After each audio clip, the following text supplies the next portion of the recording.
it is my submission that if there was, it would have been evident. There wouldn't have been a further update and a further update necessary. If there was a connection to the fraud scheme, it would have been evident in the papers that they sent.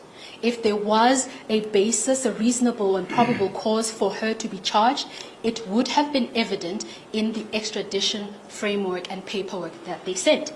So that's the first try by, that's the second try by South Africa. Then the United States officials, they record in the same letter that on 30 November, they had a conference call. So let's stop writing to South Africa. Let's have a conference call. Perhaps we're not clear enough. And they tell us why they had this conference call. They say to try to resolve the remaining issues.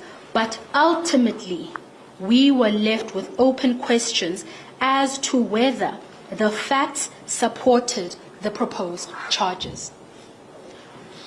The first batch of affidavits and supporting documents are sent.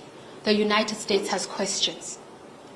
The second and third batch is sent. The United States says, maybe if they see us in person and we see them in person, and we discuss this virtually, we can understand what is happening. But what do they say? They say questions still remained. We were left with open questions as to whether the facts supported the proposed charges. Again, I interject, my lord. If there were facts to support the charges, they would have been evident in the papers. They would have been evident to U.S. officials, because they were not sending this to the U.S. Department of Media and Entertainment. They were sending this to the U.S. Department of Justice that probably has dealt with thousands of these types of requests. And so they know what they're looking for.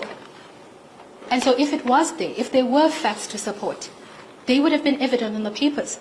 But they go further. This letter was so instructive and instrumental to this case in summarizing just how much or how little this extradition request and these extradition aims by the state had gaping holes.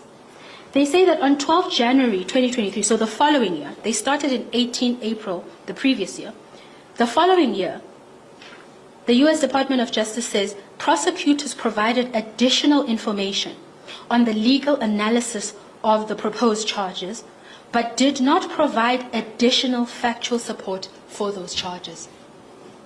This is now a fifth time. Fourth time, fifth time, fourth time. They provide an analysis of the proposed charges. So to say money laundering is a crime such as